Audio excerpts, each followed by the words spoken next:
Owen, McLeod and Britt helps both large corporations and small businesses with insurance, risk management, and employee benefits using the same values they've held true for over 30 years: knowledge, vision, accountability, and service. More information is at bmbinc.com.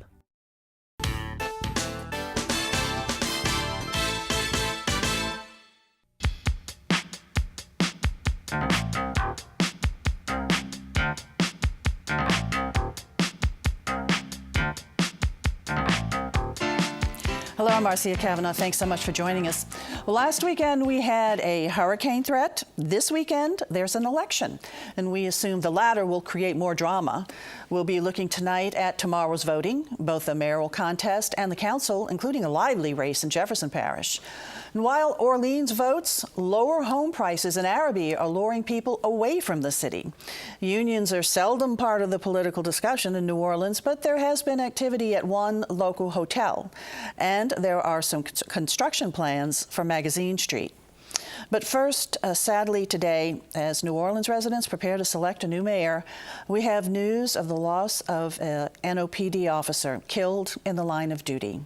We will be discussing all of this with tonight's Informed Sources: Richard Thompson, reporter, the New Orleans Advocate; Stephanie Grace, columnist, the New Orleans Advocate; Don Ostrom, Channel 12's Future Watch reporter; and Kevin Litton, reporter, NOLA.com, The Times-Picayune. And tonight, Errol is on assignment. He'll be back with us next week. First, we're going to start the discussion. I'll go over to Stephanie first. We have to touch on this real tragic shooting this morning of an NOPD officer who joined the force in 2014. By all accounts, just a sweetheart of a Lovely guy. Little father of young kids. Yeah. His name's Marcus McNeil. He was only 29, a graduate of St. Aug and Dillard's, joined the force just a couple years ago, as you said. Before that was a volunteer. He taught little kids literacy. And he was out in New Orleans East last night with 3 colleagues, and the details are kind of fuzzy. The police aren't saying a whole lot yet, but there was a shootout and he did not make it. One of his colleagues shot the suspect who is under arrest and will be charged with first-degree murder. And, there's just real heartbreak in the department. It sounds like, Chief Harrison has been spending time with the family, is planning to go back. And this is the 5th officer killed in the line of duty since 2013. The backdrop, of course, is this election and the conversation about crime and recruiting police officers, and also just, how safe New Orleans is such a, top shelf issue for people, and this is certainly not going to make people feel better. Recruitment of officers has not been easy, and to find a really good candidate in right this at home young man who sounds wanted like to do it for all the right reasons. It really is just such a tragic loss. Just on a routine patrol, from what's been said. Possibly, yes. I think, the fact sure. that there were 3 other police officers makes you think maybe there was something, they were pursuing something, and it's an area where there's a lot of criminal activity in this immediate area. But we don't know the details yet. And obviously there are witnesses, the other officers were there. Well, our heart breaks for his family, and of course, for his colleagues on the NOPD, our sincere condolences. And as we've discussed, tomorrow is Election Day, and the city of New Orleans is selecting a new mayor. And certainly one of the major issues facing the residents of the city and whomever is going to be the mayor, what they're going to have to deal with, is crime. I mean, that's on everybody's mind. And now one of those who's in charge of protecting and serving loses his life. How has this all impacted the mayor's race in terms of the crime and safety issue?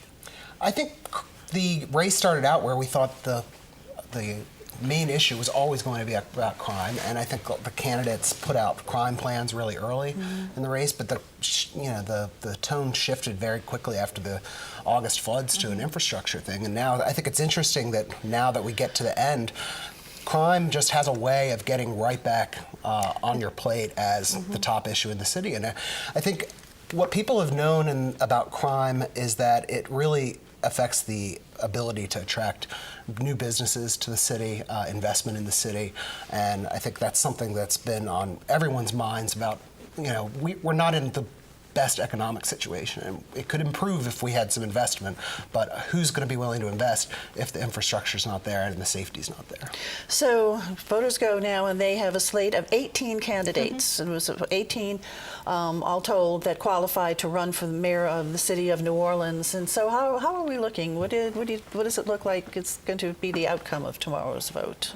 I think if I made any prediction, it would be that we're going to have probably low turnout. I think it's been really difficult to get people excited about this race. And, I think elections are often about two major things. You want a meaningful choice on candidates, and it's about envisioning kind of what the best version of ourselves are as a city. And I'm not sure that the candidates have really been out there kind of doing an optimistic take on where the city's headed. It's been a lot of gloom and doom, I think. I was looking at the speeches that were done at the end of two recent campaigns. Mitch Landrieu said, "We won't go back, we will press on." John Bel Edwards said, "I didn't create this breeze of hope that's rolling across our state, but I caught it." I have not heard that kind of rhetoric. Maybe that will change tomorrow night, but it's been it's been some negativity, I think, just in terms of where the city's headed. So we had the final debate. It was televised in this Wednesday night, and with the three perceived to be front runners. I mean, that's what the polls have shown. They were the tops in the numbers. But what are there any other later polls, or more up-to-date polls? Would you say, or we're still sort of within that really range? Those three. I mean, and it's probably the two women, Charbonnet and Cantrell, have the best shot. Certainly Michael Bagnaris is right in there according to many polls.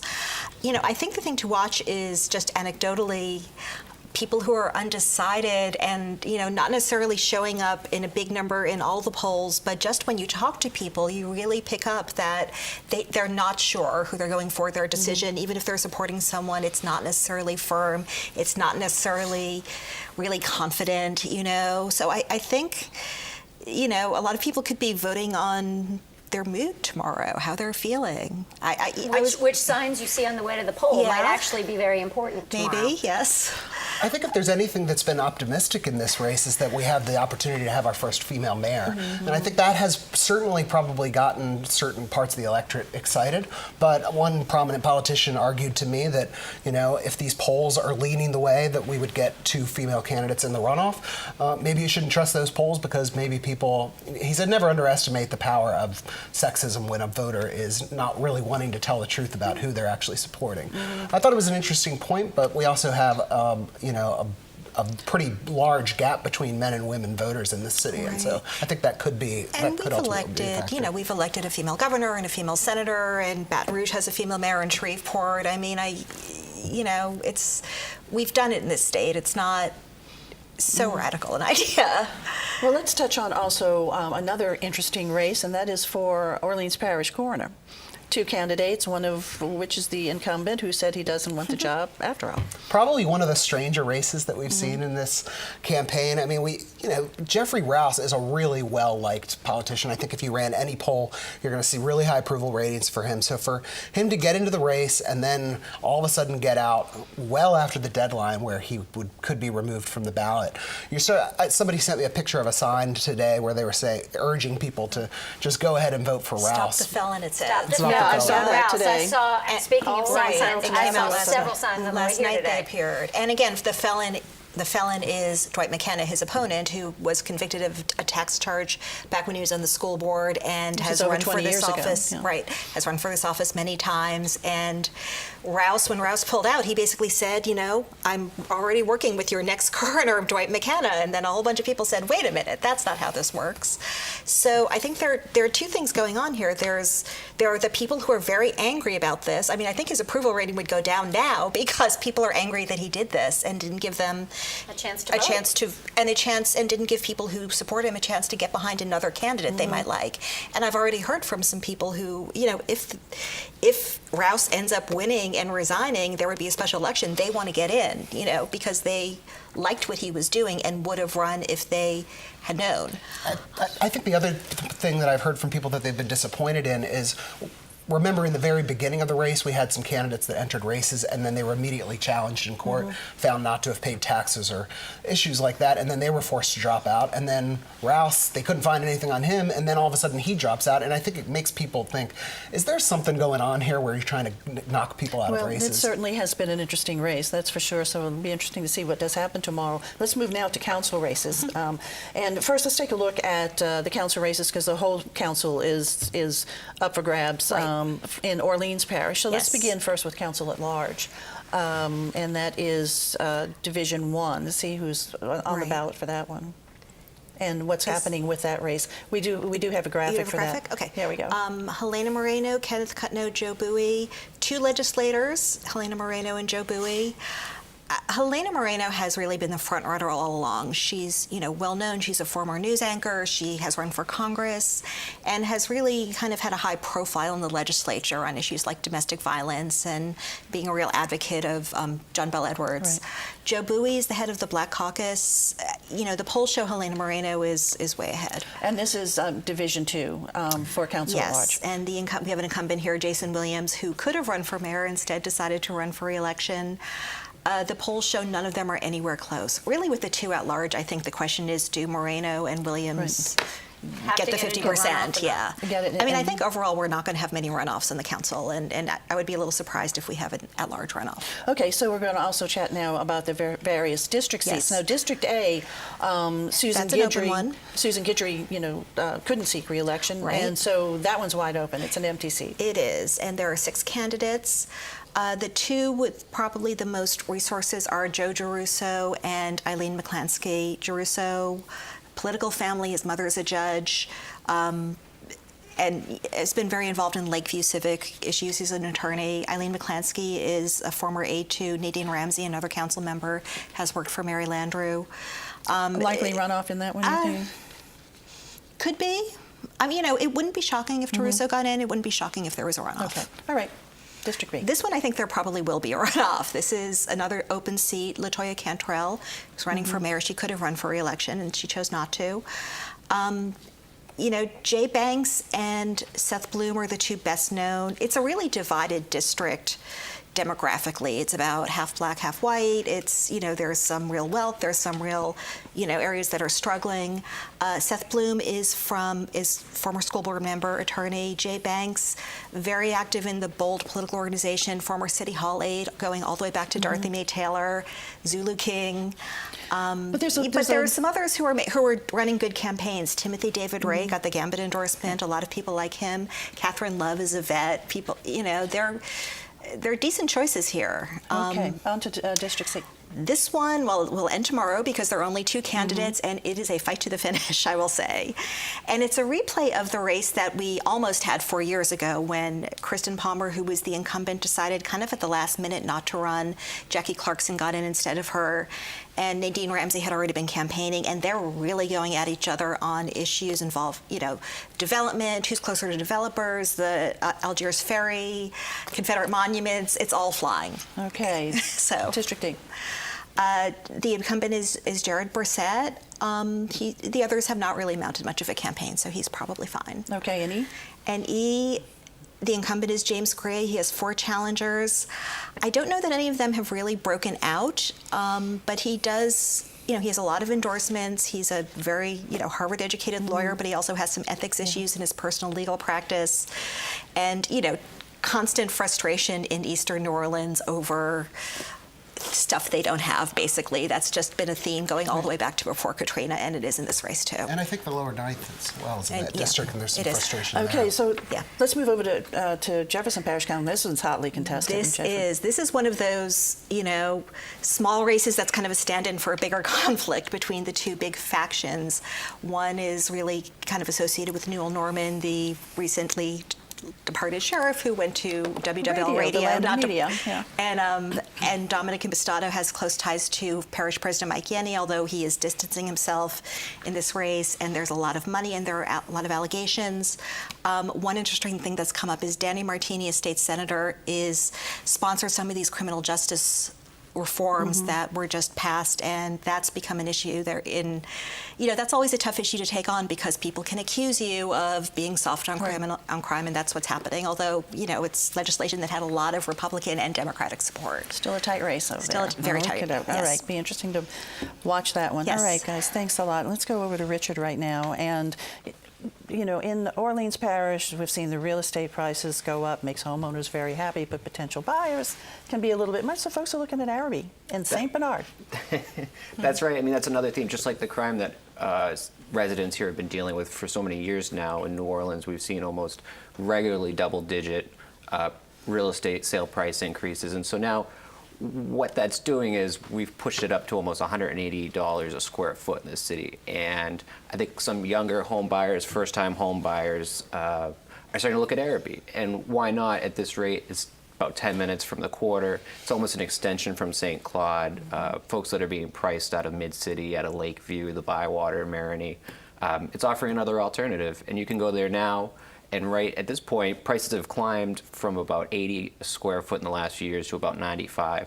And so you can get, a fraction of the price and not that much further away. And St. Bernard has really been sort of aggressively going after that. They came up with this bundle plan, right? They have. So after Katrina, St. Bernard was left with a glut of properties and lots from former residents who chose not to rebuild. And they did different things to try to alleviate some of that. They did the lot next door program. They allowed buyers to buy lots next to their homes to rebuild on. They had auctions, and they got rid of several hundred through that. But they've still got a few hundred that they're trying to do something with now.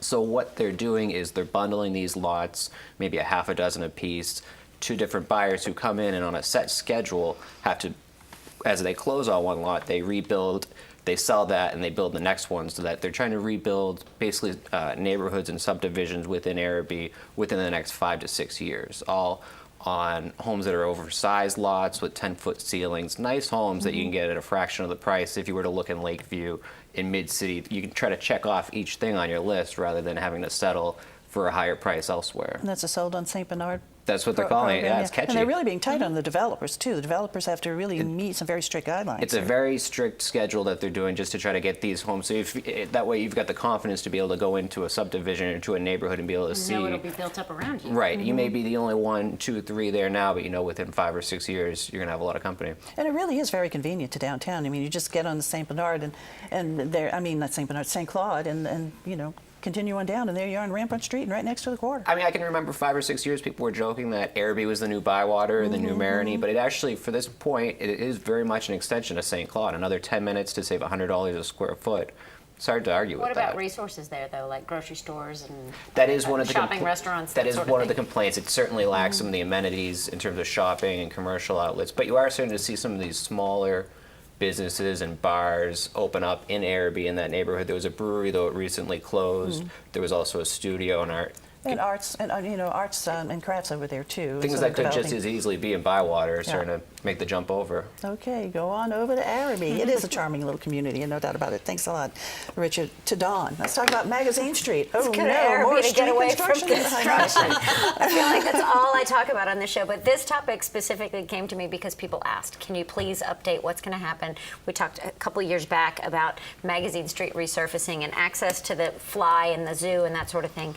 The access was limited at the downriver end of the fly, if you all remember, because a floodgate was being installed. That is complete, except for punch list items and some reseeding the grass that's going to have to happen in the spring. But otherwise, you can get out of the Ottoman fly the normal way. But wait, because sometime soon, construction's going to start on Magazine Street from Nashville Avenue all the way to Broadway. It's about a mile-long stretch. They're going to do it in 2 phases. This is a joint project with the Department of Public Works in the city and the state, and a cost-share program where the state takes 80% of the cost and the city 20%. It is still in the design phase and has not been let out for bid. It was published last year that it would start sometime in 2017, and the city told me as of today that's still not off the table, that it could start sometime in 2017, although it hasn't gone out for bid yet. It's a $17 million project that will include replacement of all the subsurface utilities, pipes, everything, and resurfacing of the entire roadway. So on this mile-long stretch, there are 7 bus stops. There's access to the zoo, the fly, Ottoman Park, and A lot of commercial a lot of roads. commercial businesses Yes. and a lot of neighborhood areas. And it's not 2 lanes, it's 1 lane, so what's going to happen? Right. They will be redoing the drainage, redoing the sewer lines and all that, also making it all ADA compliant, working on all the manholes, replacing all the historic street name tiles, striping for a bike lane, striping for turning access into the zoo. So hopefully improving eventually the traffic congestion that occurs in that area, especially if you've tried to drive Magazine Street on a Saturday when there's soccer or baseball or something going on like crazy. It's a nightmare.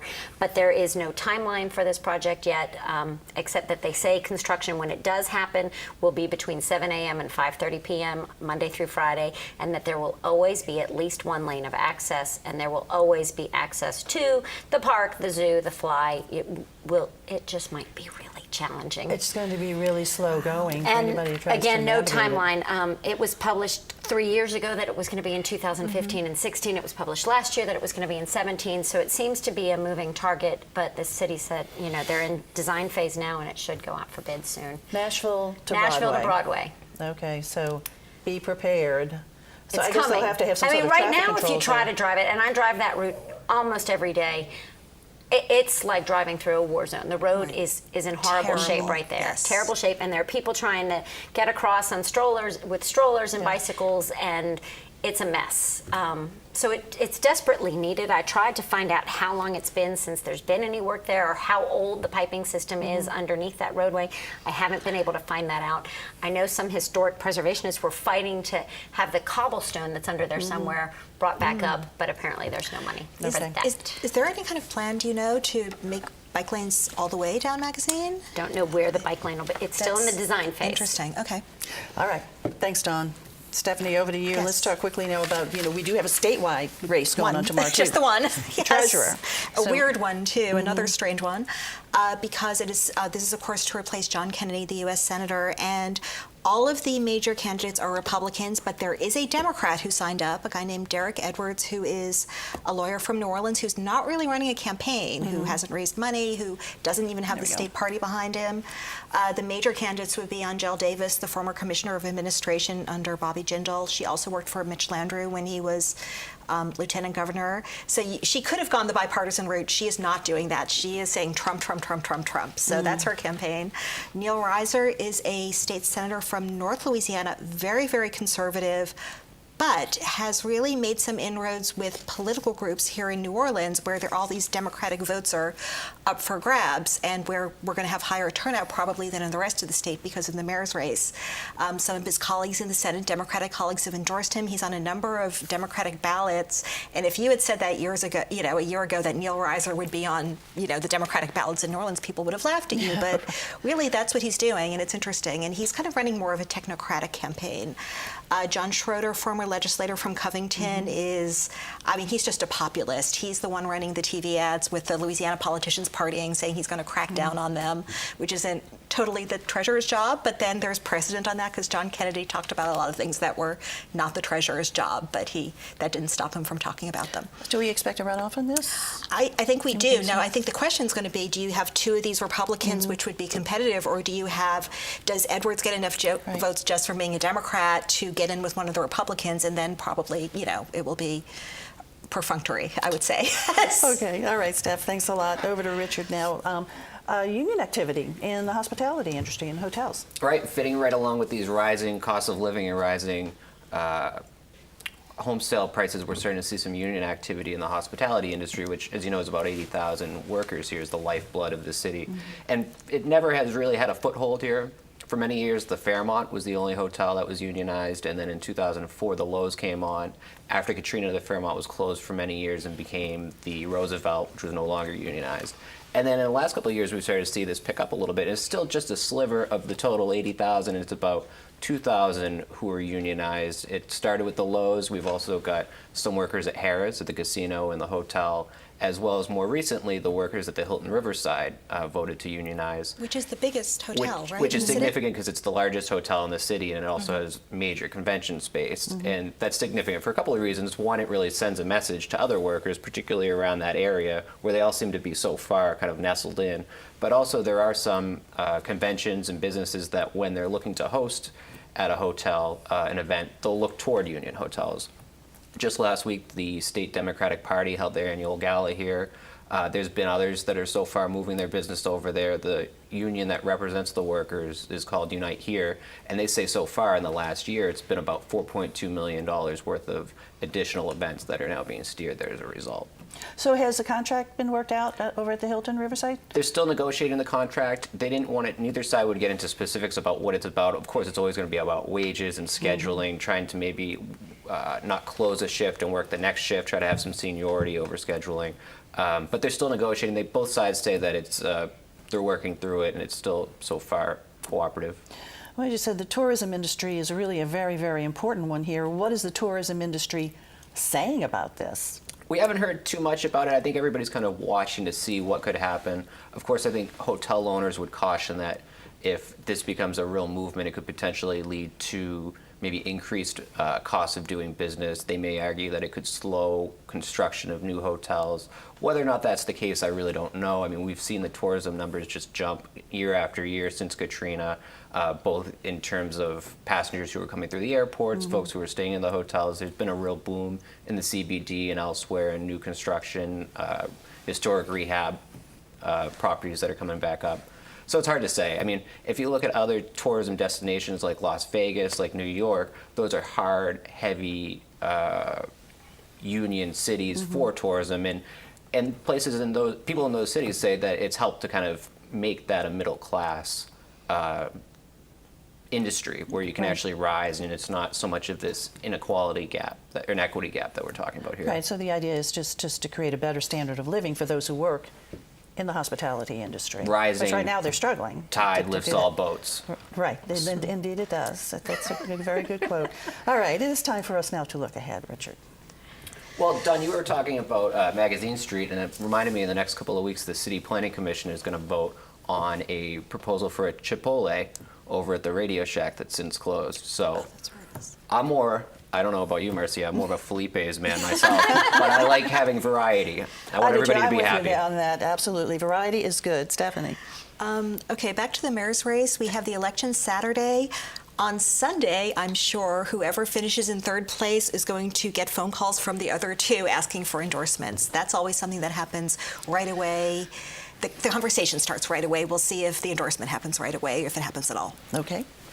Don. Last weekend, because of Nate, that wasn't, for Art's Sake was canceled, it was pushed to tomorrow night. So after you vote, go check out, go buy some art. Both Magazine and Juliet? It's supposed to be back everywhere. Okay. All right, stand there with your neighbors and watch the election results come in. Yeah, just to build on what Stephanie said, I mean, the runoff strategy really changes the whole dynamic, and what's going to be interesting, I think, is watching the candidates try to build that coalition out of the voters that supported the other candidates, and where do the donors go for the candidates that didn't make it in. And the PACs.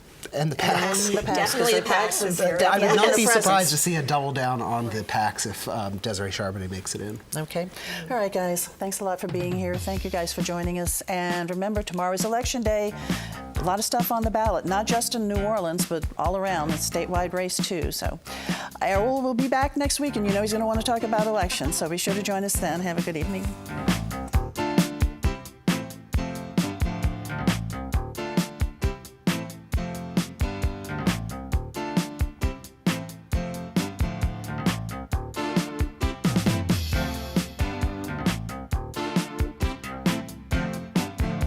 The firm of Bowen, McLeod, and Britt helps both large corporations and small businesses with insurance, risk management, and employee benefits using the same values they've held true for over 30 years: knowledge, vision, accountability, and service. More information is at bmbinc.com.